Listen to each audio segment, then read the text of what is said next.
subsea cable paradigm. Thanks, Mark. Thank you. I know I butchered your last name. Sorry about that. Get it all the time. All right. Morning, everyone. I'll be talking about submarine cable systems, in particular, where we're going with them as we try to expand capacity in the networks around the world. And most of that has been driven by the growth in internet traffic carried by submarine cables over the past couple of years. I think now we're seeing about 1.5 petabits per year, actually, as of 2023, and we expect that to double in the next 5 or 7 years. Looking at the evolution technologically, we've obviously come from simple modulation schemes all the way up to WDM, and now we're looking at SDM, which is the purpose of this talk. SDM, which is not unlike existing terrestrial infrastructure, is underpinned by what is known as coherent technology. Prior to coherent, we had direct detection, and direct detection is what allowed cable systems, terrestrial and submarine, to support 2.5 gig as well as 10 gig wavelengths. With coherent, we add the possibility now of supporting both phase and amplitude, and because of that, we can scale the infrastructure up to anywhere between 100 gig to 800 gig waves per fiber pair. But in coherent also comes a lot of other features and capabilities that allow us to even support this kind of capability and capacity in all the cable systems as well that were mostly built for direct detection. So if you look at the last 8 to 10 years, we've jumped just about 8 times in coherent capacity, from 100 gig back in 2010 at about 40 nanometer CMOS, and now we're at 800 gig with about 7 nanometer CMOS. And that's sort of where we are at the moment. The magic of coherent lies in the DSP within the line card or the transponder. So you find a lot of the vendors will have a number of features and tricks to extract the most out of compensated or uncompensated cables, like higher baud rates, PCS, bandwidth virtualization, framing, and all sorts of things. And that is really to extract the most out of the signal as a function of noise. Just to sidestep a little, ADVA, in collaboration with Coherent Corp, developed an optic in the ZR space for 100 gig. This is a tunable optic. There's no price yet for it, but it should be launching within the next, I would say, year and a half. It's in beta at the moment. And this allows us now to provide coherent technology in the metro for up to 100 plus, excuse me, up to 100 plus kilometers on a QSFP28 interface. So it is a vendor neutral optic. It is the first of its kind in this space, and it should be quite exciting for us to extend 100 gig beyond 40 kilometers, for example, safely. But this is the kind of power we can expect to see out of coherent technologies at least on the terrestrial side. One of the ways that we've been able to increase capacity on subsea and also on terrestrial is by moving from fixed grid to flex grids. With fixed grids, you have a standard 50 gigahertz bandwidth channel into which you need to run your wavelengths, and that can be a bit wasteful if you don't need to run the entire channel, or if you need to be more specific about the kinds of services you want to offer. So with flex grid, we can take full advantage of the continuous 4.8 terahertz block of spectrum in the C-band, and we can break that up into chunks of 12.5 gigahertz or even 6 gigahertz and have different services running at different wavelengths, different capacities for different customers, different services, and that allows us to extract even more capacity out of the WDM system. And submarine cables, especially SDN, take advantage of this, particularly if you're trying to solve for non-full fiber pair purchases on the cable system. You can use this technology. Anyone familiar with Shannon's limit? Sort of, yeah. Yeah, okay.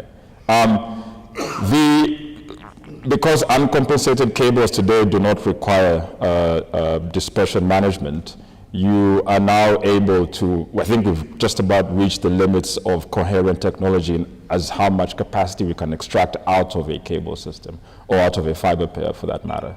And because of that, we're getting close to Shannon's limit in that for a given amount of spectrum, there's only so much capacity we can run through it before we start hitting nonlinear inefficiencies. So because of that, we're now moving back to old school and fixing the problem with physical infrastructure and not mathematics. So with SDM, we're now fixing the problem with actual physical fiber, as opposed to trying to find new ways to do more math in the chipsets. So this is how we sort of sidestep that limit in SDM.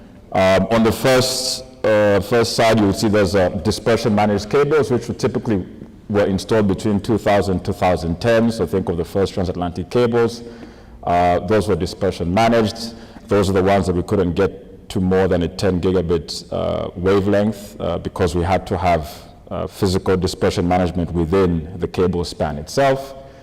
And then from 2014 to about 2020, we now support uncompensated fiber cables, meaning that they have a high surface area in the core.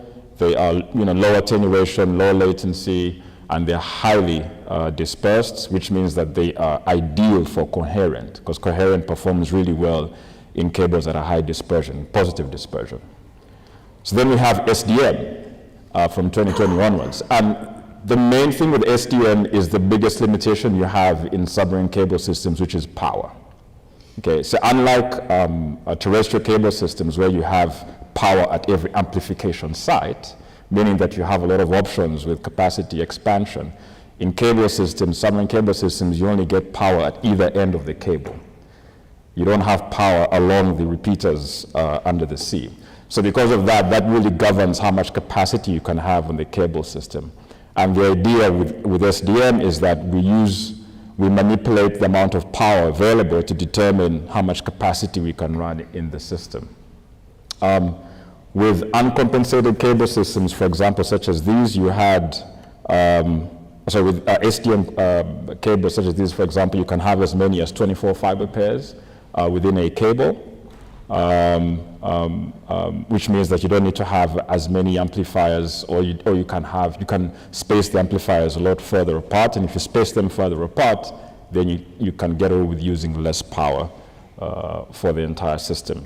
And if you use less power, then you sacrifice a bit of efficiencies in the spectrum, but then you compensate for that by having more fiber pairs. So you lose capacity per fiber pair, but because you have more fiber pairs, you actually have overall more capacity in the system. So this is really an illustration, of those advantages. Because you have longer amplifier spacing, you just require much lower power to launch the signal. And because of that, then you don't suffer as many nonlinear impacts as you would if you were using significantly more power. And also one other thing that's come up recently is that you can share pumps within the amplification system. All the cable systems had a 1+1 backup for pumps, which means you use more power. So sharing pumps in the cable system doesn't necessarily give you more capacity, but it allows you to have more playroom with energy, with power.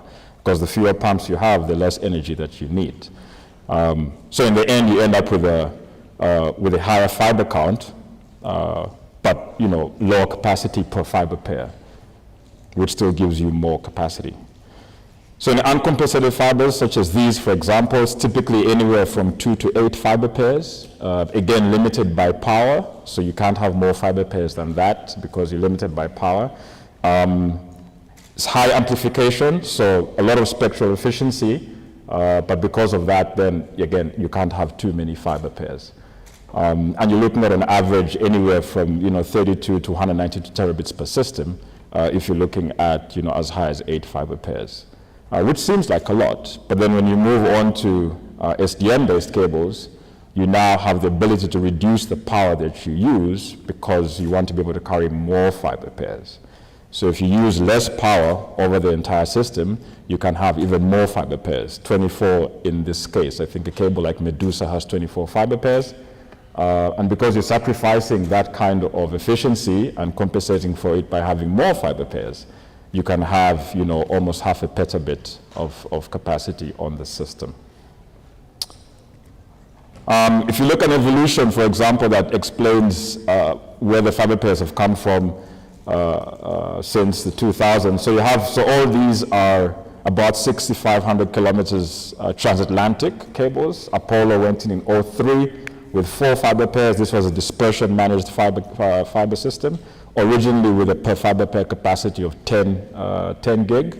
But then now with coherent technology, we've been able to upgrade that to about 10 to 11 terabits per fiber pair, which means a total capacity of 40 terabits for the 4 fiber pairs in the system. And this is just using coherent detection on a dispersion managed fiber system. For Maria, which is also transatlantic, 6.5K distance as well, uncompensated fiber pair, which means that it has a much wider surface area.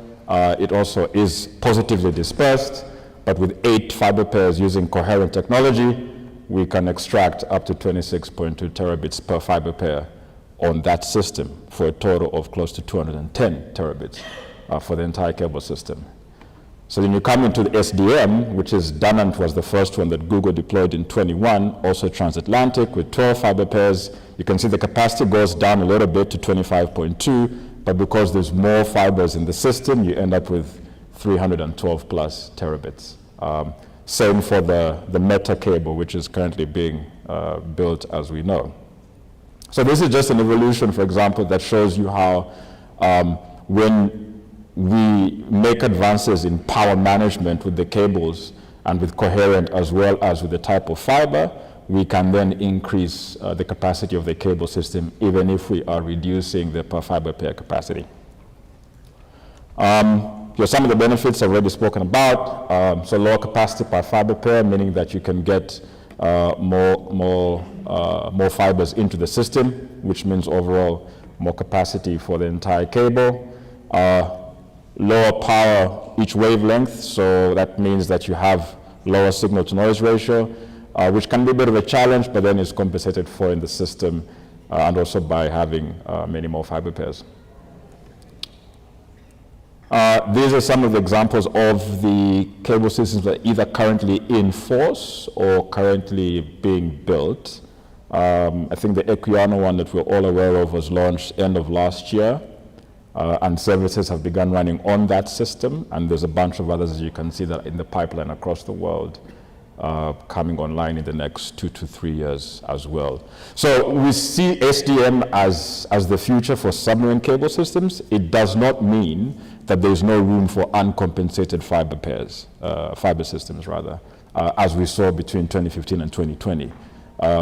There's still room for those, especially on shorter spans, especially in unrepeated spans and where cost is an issue. But for ultra long haul, you're talking anywhere from 7,000 to 11,000 kilometers. We are likely to find SDM to be the preferred option. SDM is also not without its challenges. So administratively, we still have a lot of unanswered questions. When does one decide that a cable has now been come into service, because there's multiple fiber pairs in the system belonging to different customers, and within each fiber pair you could have multiple customers as well, separated by different spectrums. Who manages the spectrum? Who do you call if you have an issue? How do you test? How do you RFS? All of these things. A lot of these will be fixed with tools and automation, especially on the testing and troubleshooting side. But we still do expect some degree of manual intervention, at least in the initial 3 to 5 years, before the vendors, both on the wet side and the dry side, standardize how we manage, monitor, and logistic SDM cables. I mean, if you think about just the number of permutations you can have between cable landing stations on a 24 fiber pair system, it's totally insane. So, and this is just how complicated it can look. you can have multiple vendors, each with their own equipment. One has Sienna, one has Infinera, another one has Huawei. Talking into a common ROADM that is managed by the fiber owner. And then, it could either be a full fiber pair, it could be spectrum, could be a combination of both. So it can get quite tricky, and a lot of this hasn't yet really worked itself out. We expect to gain more experience about actually managing a system such as this over the next, I'd say, 5 to 8 years. And in the future, well, apart from the number of amplifiers that you need to have in the system, which will determine spacing, the other thing that will determine the number of fiber pairs you can have in an SDM system is the actual size of the cable itself. So typical submarine cables are anywhere between 17 to 20 millimeter, which means that you can fit in between 16 and 20 fiber pairs within that system. If you try to fit in more than that, then you run the risk of micro-bending losses in the fiber pairs, which obviously is not conducive for the optical signal. One of the ways that is being potentially looked at to fix is to reduce the size of the fiber core. So typical fiber core is about 250 micron. If that can be reduced to about 200, which is what we see in terrestrial networks today, then we can potentially increase that number in a 17 millimeter core to about 24, right? Vendors such as Corning and others are also looking at ways to reduce the thickness of the cladding, as well as the coating to anywhere between 100 to 130 micron. And if that does happen, in addition to any other advancements we can make on the power side, particularly using aluminum instead of copper as a conductor, if that actually does get to work, we could potentially have as many as 48 fiber pairs in the cable system. But that is probably another 10 years away at least. As of now, about 24 is just about the maximum we can do for the amount of power we can pump into the system, which is, not insignificant. So that's sort of where we are at the moment. Any questions?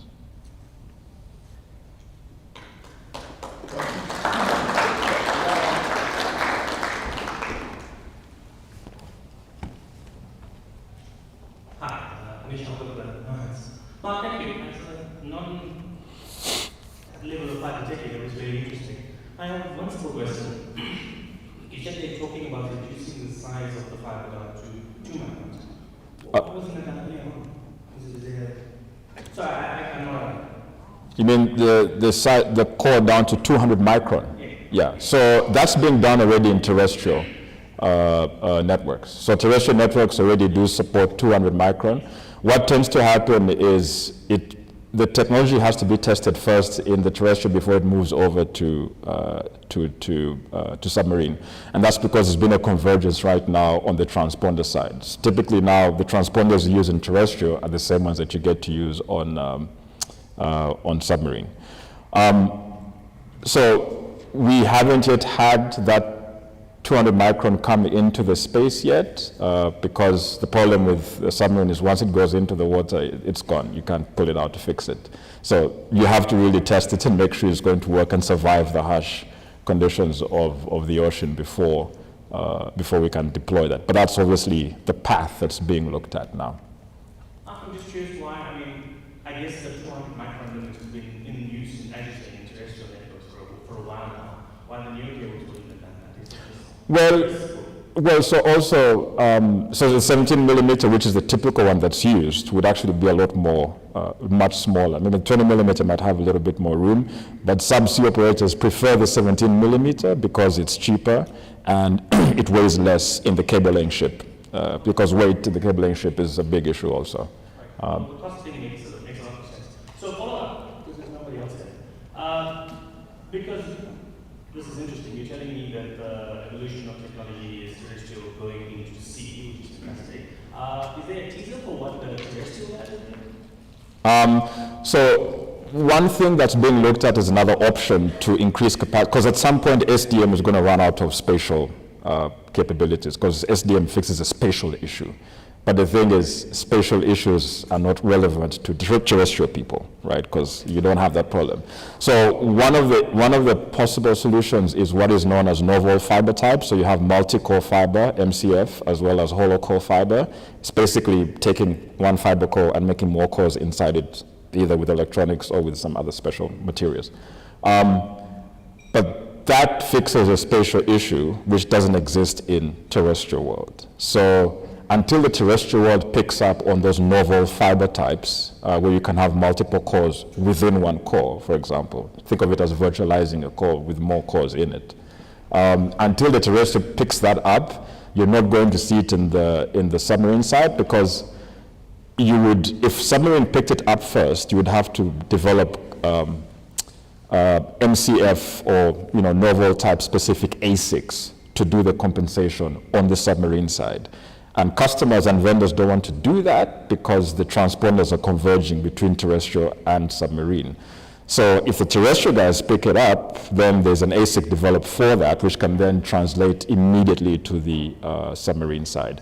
So that's the other really coolish sort of, bleeding edge. I don't expect to see it for at least 10 years. But unless it gets picked up by the terrestrial side, you won't see it in the submarine. Okay, thank you. Sure.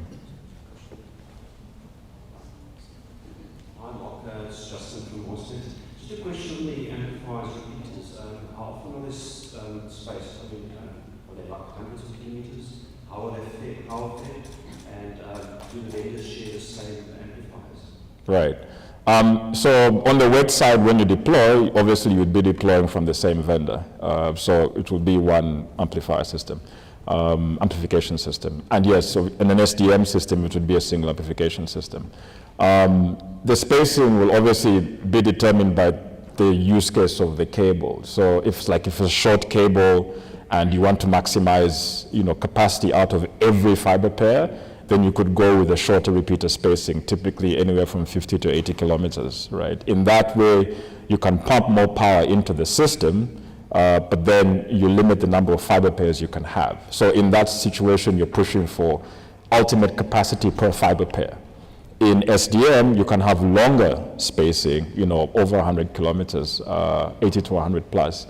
And in that situation, because you're looking for overall cable capacity, ultimate capacity, as opposed to per fiber pair, then you're able to use less power. In terms of power, you're looking at anywhere from 10 to 15,000 volts on either side. So between cable landing stations, right? So you get power from one end and power from the other, and you balance that out to achieve the kind of spectral efficiency you're looking for. So the power is actually fed by copper? Yes, the copper is the conductor that is in the cable itself. Yeah. Across the ocean, yeah. You mentioned that, John Brown, you mentioned that the power feeding in was 10 to 15,000 volts. I was curious, is that AC, DC? AC. AC. Yeah. What's the typical current draw on that? Ooh, I'd have to check. That's just an academic question. I'm just kind of curious. Well, it's a three-phase system, so we can do the math. Okay. Yeah. Wow. Yeah. 3 phases. Cool. Yep. All right. Thank you. I'm Ed from Instance Case, I guess. Just out of interest, the APA coherent optics are not necessarily directly on the subsea cable side, but it seems quite cool stuff for it to be able to do.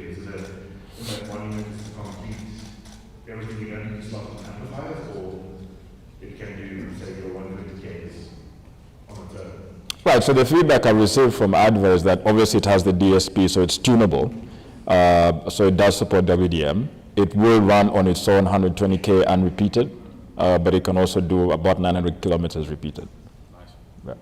Although, to be fair, in real life, if you're going to run at that kind of distance, you're probably going to run a line system anyway. So I think it has more use case or more utility in metro.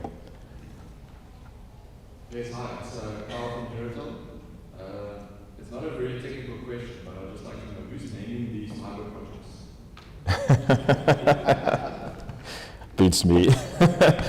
probably come up over some bin and some napkin, I suppose, something like this. Well, I mean, the names there's meaning in the names. I think Dunant, for example, there's some history here that Google picked up. Dunant was, oh gosh, it's going over me now. Somebody that did some project in Northern Europe where the cable lands, because the cable lands north of Europe, yeah. So I've done it, yeah. So I think there's some history to the names, but Equiano one I think was honoring some Ghanaian man. I keep forgetting what the story was about, but there's a Ghanaian, a West African man, in whose honor Equiano was named after. To Africa, I think To Africa got renamed, right?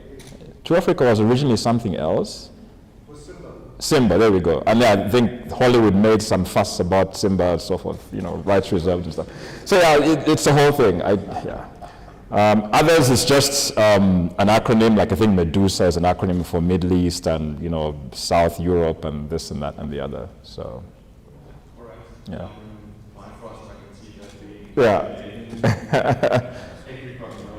Apricot, yeah, I need to look into that one because obviously we have a whole conference in Southeast Asia. So, but yeah, the naming sometimes can be a thing, sometimes it can't. But yeah, all right.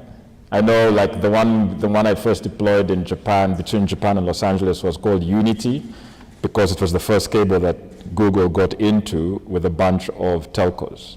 I think there was KDDI, there was us, there was NTT, Singtel. So because it was the first time telcos and content people were coming together as united front, they called it Unity. So all manner of naming, reasons. Any other questions or comments? Great, thanks, Mark. Thank you.